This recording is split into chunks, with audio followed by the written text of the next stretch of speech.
बड़ौदा शहर की तौसीफ होती है तो होने दो, मेरे मदार के अकमल की तारीफ होती है तो होने दो। मदार पाक के नाम का नारा लगाने से किसी के पेट में तकलीफ होती है तो होने दो। मदारियों को और बिलखुसूस बड़ौदा वालों को शहनशाह बड़ौदा का 435वां उर्स पाक बहुत बहुत मुबारक हो। किस जात का नाम है बाबा मान? क्या आपके पीर मुर्शिद शहनशाह गुजरात हुजूर सद्दाम शाह शर्मस गुजराती ने आपको मुकम्मल कर दिया तो आपने हुक्म फरमाया कि अय अकमल, अब तुम जाकर के बड़ौदा को आबाद करो। आप अपने पीर मुर्शिद का हुक्म मानते हुए, हुक्म की तामील करते हुए अपने कुछ साथियों के साथ में बड़ौदा की सरजमीन पर पहुंचते हैं। तो बड़ौदा की सरजमीन पर उस वक्त गैर मुस्लिम बादशाह का राज था और उसके कुछ तांत्रिकों का राज था। वहां पर राजा और तांत्रिक के हुक्म के बगैर कोई बस्ती नहीं कर सकता, कोई मांग नहीं सकता था।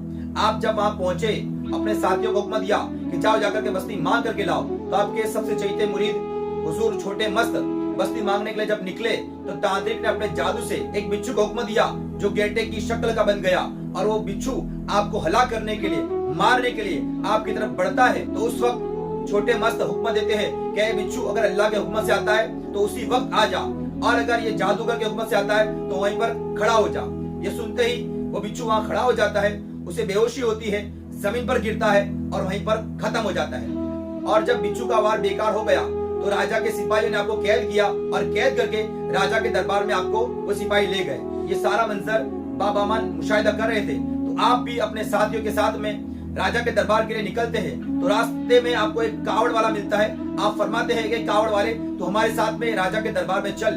तो वो कावड़ वाला भी आपके साथ में राजा के दरबार में चलता है। तो जादूगर को देखते हुए बाबा मान कहते हैं कि अगर तेरे जादू में दम है तो इस कावड़ से बस्ती करवा के दिखा। तो वो जादू चलाता है और अपना तमाम इल्म आजमाता है, लेकिन कावड़ का बस्ती मांगने जाना तो दूर, वो कावड़ वहां से टस से मस भी नहीं होता और हिलता भी नहीं है। उस पर राजा कहता है कि अगर बाबा मान आप में दम है तो आप बस्ती करके दिखाइए।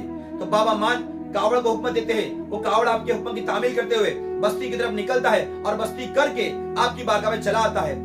ये मंजर देख करके राजा को हैरानी होती है और राजा अपने तांत्रिक की बात को काटते हुए आपको शहर बड़ौदा में रहने के लिए एक अजीम जमीन का हिस्सा अता फरमाता है। तो दोस्तान मोहतरम, बाबा मान उस जात का नाम है कि वो बेजान कावड़ को इशारा कर दे तो वो भी आपके हुक्म की तामील करता हुआ नजर आए। इसलिए तो आपको शहनशाह बड़ौदा कहा जाता है कि आज भी लाखों लोग आपके दरबार से मन की मुरादें पाते हैं। जो रोता हुआ आता है वो हंसता हुआ जाता है, जो खाली दामन लेकर के आता है वो दामन पूर करके जाता है।